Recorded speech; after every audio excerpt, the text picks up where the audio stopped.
In a world of uncertainty, we all need hope. And there's a lot of crazy things going on in the world. But where do we get our hope from? Well, Dean Braxton, my guest, can tell us. He's been to heaven and back, and how do we know that? Well, besides his testimony, which is amazing, and I can't wait for you to hear it. Doctor reports he's been vetted. There's documentations of him being dead for an hour and 45 minutes. So what did he experience? We're going to find out now, and I know that'll give you hope, and then we're going to be talking about different elements of heaven and what that means to us and how that gives us hope. Lots of hope. Yeah. Thank you so much for being here. Well, it's great to be here. It really is. It really is. So. Yeah, it's always so great. Last year with COVID, we went and talked via, wasn't Skype, it was the other. Zoom. Zoom. Yeah. Yeah. I did a lot of Zoom last year. I can tell you that right now. Yeah. Probably a lot easier for you. You could stay home a lot more, but. Well, yeah, it was easy to a certain extent, in the sense of when I got done, I didn't have to go nowhere, but the reality of it is I do love going out and traveling and meeting people, especially my friends. Me and you have known each other for what, about 3 or 4 years now? Yeah. And so it's good to come and catch up with you on what's happening with you. And so I like doing that. So. Yeah, and I love the encouragement that you provide. And, something you said one time, I prayed you here all the way from, I guess you're in Virginia now. You used to live in Washington. But, I did pray because at the time, I needed a lot of hope in certain areas. Like my uncle had died, and he was like a father figure to me. Yeah. And anyway, my mom has died. My sister died, fairly recently. And you know what? I think about them all the time. But however, I'm not sad. I was sad in the pain they were going through before they died. But after they died, I wasn't really sad just because of all the encouragement and hope that I had. Knowing your testimony, it was so real to me. It's so real that they're in heaven. Yeah. To me, it's like they got to go to a fantastic vacation. Yeah. Can't wait to join them. Yeah, a lot of people are encouraged by that, and especially during this time period. There's a number of people that, for whatever reason, has left the planet, as I always say. I say death because that's what we call it here, but the reality of it for me is leaving the planet because there's another place, and so that's what I usually say. My father also a few years ago, 2017, went and left the planet, as I say. My brothers would say he died. For me, he left the planet. So, because I have the hope that I'll see him again. Yeah. Even having this experience, in knowing what happened when they got there. Thinking about, you're just talking about your uncle and your sister and your mom. What brings that to me? I'll tell you what I get from that. It isn't that I don't want you to grieve or miss them or anything like that. But what I see more than anything else is here they are going into heaven, and they see Jesus, which is great. But the other thing that's great is their family comes to greet them in. So every relative you have that's in heaven, from generations back. Adam and Eve, starting with Adam and Eve, and really Noah, because you got that line, that single line from Adam, and then you get Noah. All of them come to greet they came in to greet your mother, your sister, and your uncle. Now just vision what that looks like, and they're all smiling. They all got a big, huge smile on their face, and they're very much welcome them into that in that realm. And what's so good about it is, it's not here's this initial welcoming in, but it never ends. It isn't like me and you we'll say bye, later on, and I'll go my way and you go your way. In heaven, it's not like that. There is no saying bye, because you're literally together forever. So yeah, because time and space isn't a problem there. No, it's not a problem there at all. And when you think about something, you can just kind of be there. Yeah, when I was there, I remember if I thought it, like in the sense of where we are now in the Portland area, if I thought about being in the Seattle area, I would be there just in a moment. And it seemed like, and I said it seemed like, I'm not saying this is really what it was, but this is the best way I could describe it. It seemed like Seattle came to me or would come to me, even Oh. though I'm the one that was moving. You know what I Oh, mean? yeah. Because of how quick it is, it seemed like it came here, not me moved there. Wow. It's like I didn't leave my spot and Yeah. it came to me. Wow. You know, is that cool? Is that cool? Yeah, that is cool. Oh my gosh. It reminds me of something that happened one time with my friend and I. It was God wanted us to go pray over something, and it was on Highway 99, and it was really busy traffic, and my friend had a lamp, and it was so crazy. She said, so we were praying on one side, then we went to go to the other side to pray. Right, right. Okay, and with her lamp, she goes, God, you're going to have to cross the Red Sea. And it was the craziest thing. It was like you said, it was like literally there were cars coming, and then all of a sudden they were like way down, and it was like heaven came down at that moment to stretch time. Is that And I right? know, I mean, you probably understand what that means. I know a lot of Yeah, people yeah. might not, but it's an example, I guess. Maybe this is why I felt like I need to bring it up. It's the heavenly realm when you're working on God's, something God wants you to do. He brings that on earth so you can experience some of that sometimes. Right, right. Well, the Bible says, we can have heaven on earth, Even Jesus said, we're to pray, our Father art in heaven, hallowed be thy name, thy kingdom come, thy will be done on earth as it is in heaven. So I tell people we can have that here, Yeah. and so many different incidents. So everything you've experienced, you can have that on earth. If Everything that I experienced there, it's more than just,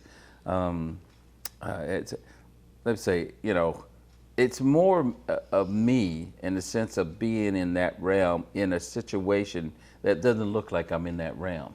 Okay? And in doing that, I know that realm starts taking over the other realm. There's the temporal realm, as I call it, and then there's the eternal realm. And we belong to the eternal realm, not the temporal realm. So when heaven shows up just like that, Yeah. all of a sudden it takes over the temporal realm. And the temporal realm has to I bow see. down to the heavenly realm. Wow. Is that cool? Is that cool? That is cool. Okay, so I want to go back because, people just watching you for the first time, not knowing the testimonies, that you've shared. You've shared a lot of them on YouTube. You can watch a lot of his stuff on YouTube. He has his own YouTube channel, of course, but many, many people interview him, and including the 700 Club, and they vetted him, I think you said for 6 months. Yeah. And cross-check his story to make sure that they had somebody on their, nationwide TV show that wasn't lying or, crazy or whatever. And anyway, do you have pictures of the doctor reports on your website or anything I like don't that? have it on the website. It's in the book, in Okay. heaven, Okay. here.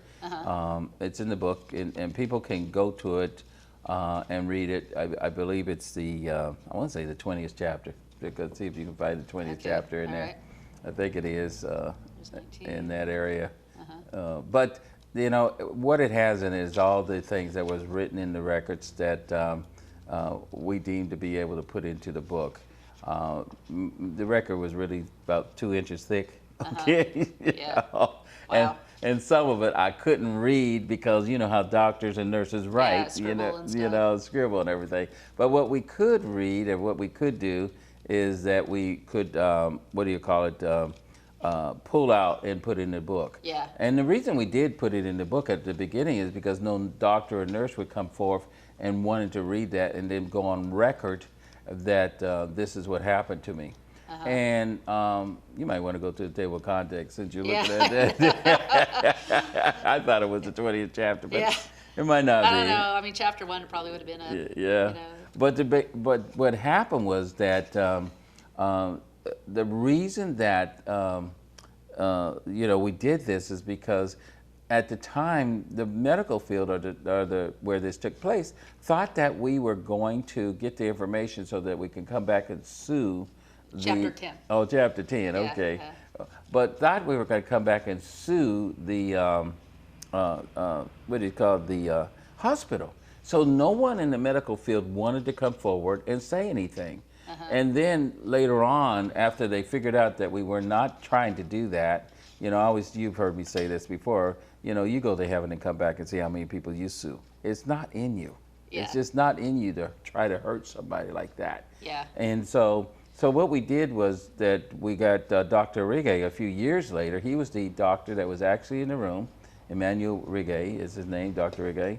And he makes a statement when he was being interviewed by the 700 Club. He did 2 shows for me, really. He did Beyond and Back, and then he did the 700 Club. He recently did a new one, movie that's coming out called Discover Heaven. And he's in that movie with me also. And that's supposed to be released in November. Is that going to be a movie, you go to the movie theater to see it? Yeah, that you go type to of movie theater to see it. It's just not going to be of me. It's going to be of several other people also that had this experience of dying and going to be with the Father and Jesus in heaven. But me, I'm one of the people, and Dr. Rigge's, they got him to agree to be interviewed for that movie, and I thought that was pretty cool. But he was a doctor who was actually in a room when my heart stopped for 1 hour and 45 minutes. In the 700 Club, he says the man's heart, he was really, really dead, rather. And I was considered what you call clinically dead. So I always tell people I can prove I died. That's the easy part. You know, they can say I didn't go to heaven, but they can't say I didn't die. 1 hour and 45 minutes, that's what the medical records say. Yeah.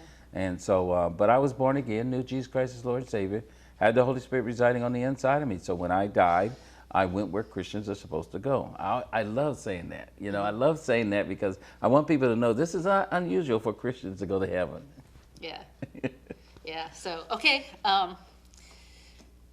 And yeah, if you want more of his testimony on that type of thing, you know, with the doctor's reports, you know, if you're skeptical that way, you know, understandable. But yeah, you could go and check it out and stuff like that. And then I hope you'll get all his amazing stories through video, or of course the books too, great books. So, okay, so, and we've done past shows, and you've done past shows about what you saw when you first got to heaven. So any of that you wanna fill in, and then I have more specific questions about that.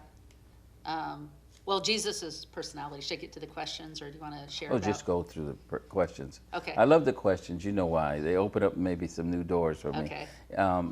You know this, the audience may not know this, but I made a commitment to the Lord in the hospital room that I would not talk about anything that didn't come first up in a question.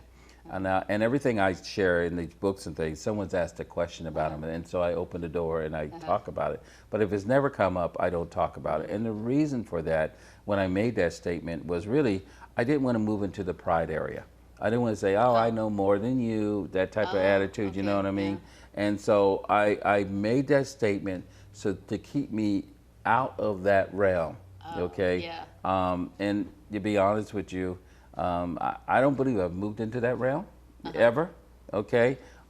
If anything, I probably moved in the realm of Lord, you know, why you want me to talk about it? They're going to find out any old way. Yeah, yeah. You know? Yeah. Because, you know, and because what I'm saying is way short in a lot of things that are really there because of just how I have to describe it on this planet.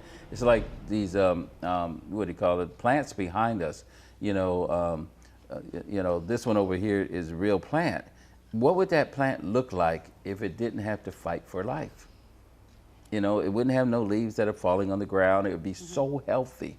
You know, but here on the planet, because it's on the planet and things are around it, it's having to fight for life. If you don't water it enough, it will die. If it doesn't get enough light, it will die. But in heaven, no plant is doing that. You know, they're living because everything there is life, and everything promotes life. So it's hard to describe things on the planet because of that shortness we have here on the planet. Things in heaven, rather, on this planet, because of the shortness of the things we have here on this planet, which is we have sin and death, decay and everything. Yeah, yeah, yeah. When you describe heaven in a lot of your videos and stuff, that's, you know, that the earth falls way short. Yeah. I hope I can get to some questions that nobody has asked you. Okay. And that. Well, if you do, I'll tell you. Hey, that's a new question, okay? Yeah. And one time, you remember I asked you a question about dinosaurs. You said nobody asked you that, so that's cool. I'm kind of surprised though. I mean, kids, they think about dinosaurs. Okay, so and yes, there are dinosaurs in heaven. If you didn't watch that show, but they look different. They look different, and most people, we look at dinosaurs as being huge. Even the Bible describes, in Job, you can go in there and find where it describes, you know, a creature. Some people say that that's really a elephant or a a hippopotamus when it describes this creature. But in reality, when it says that the tail was like a cedar tree, you know, I didn't see no elephants with cedar tree tails, and I ain't seen no hippo for sure with cedar tree tails. So that has to be some kind of large animal. Have you seen that in heaven? Oh yeah. Okay. You know, but I'm saying in that sense. But also, just to go back and tell you this, most dinosaurs, if you really look at them, were really small. They weren't that big. We always think of them as huge animals, but the majority of the dinosaurs were really small animals. So when I'm saying that, I'm not just talking about these huge, big, giant animals that we think we know what they look like. Most people don't realize we have a theory of what these animals look like. And over the years, they have changed in what they look like because people have come up with better tools, supposedly, of defining what they look like. But the reality of it, the majority of the animals were very small animals. They weren't big. Wow. You know. Wow. Well, so some of the bones we see now, though, I mean, they're obviously real dinosaurs. Oh, yeah.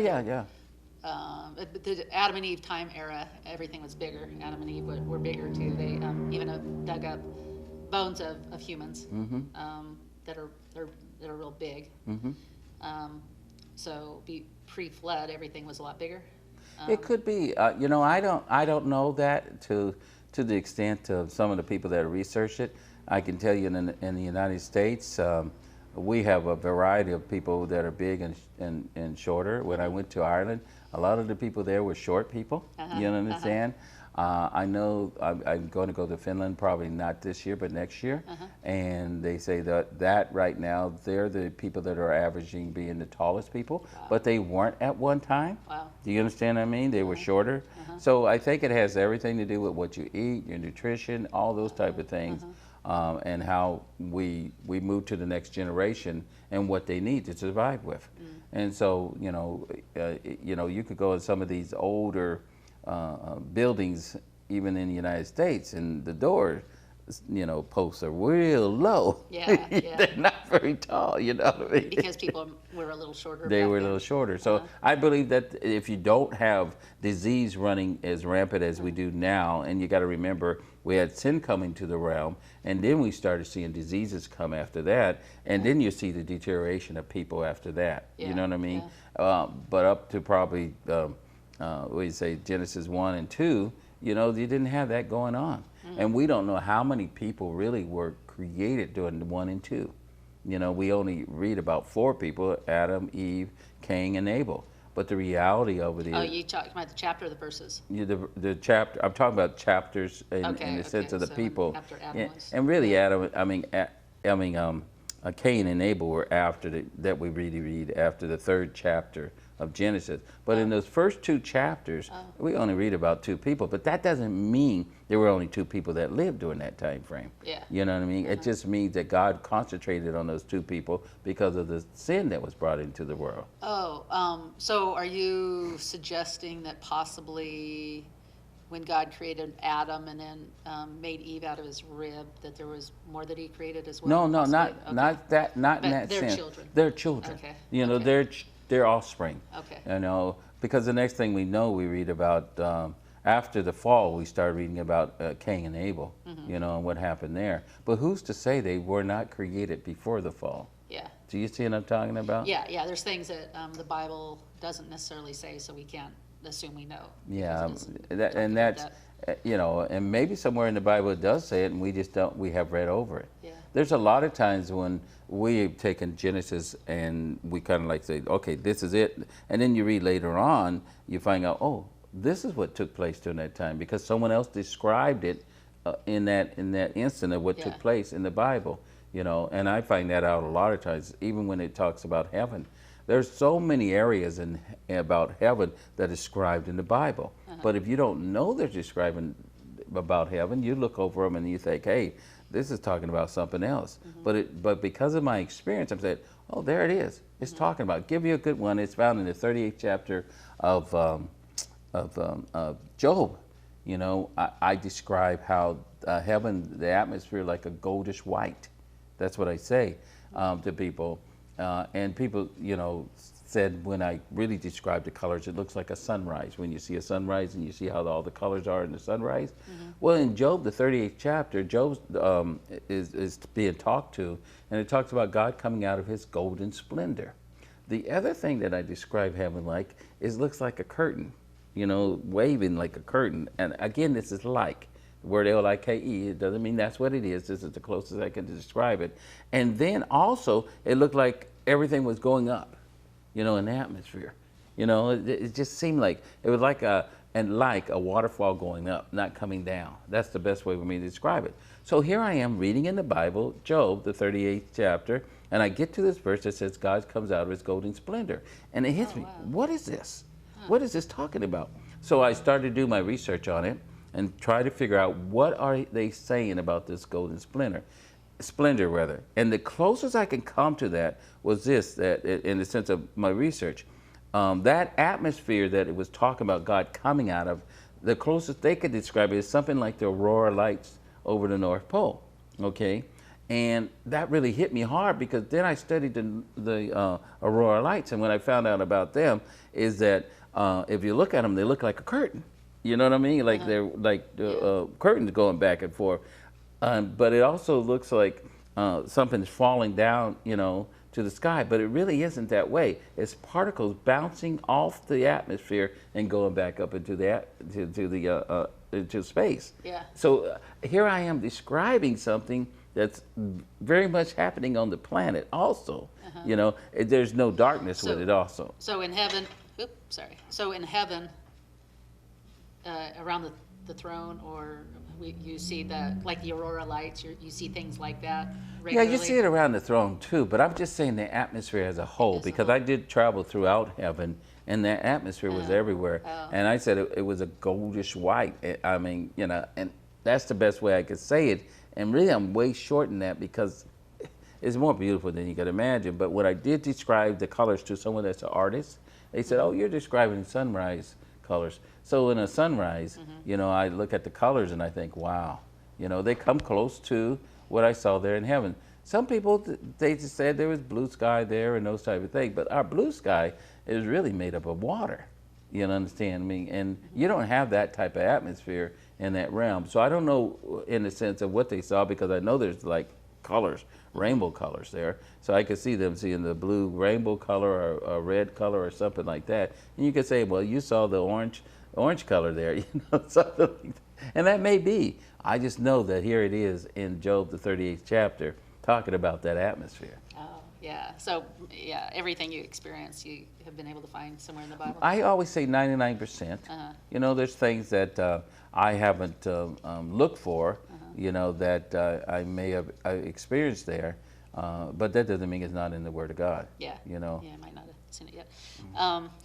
Okay, so again, in your other testimonies, talk about you know when you first got up there, you know, you saw your family, your loved ones, people that had to do with your growth in accepting Jesus, and your pets and things. You know, and people can see more about those in some other videos that they can look up on YouTube, but.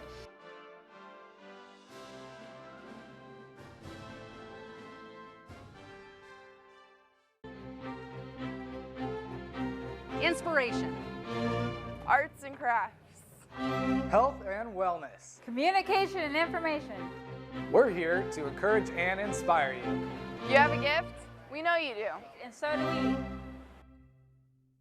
Whether you come in to look by or want to promote your gift, we invite you to come in, because when we're working together, we can accomplish great things.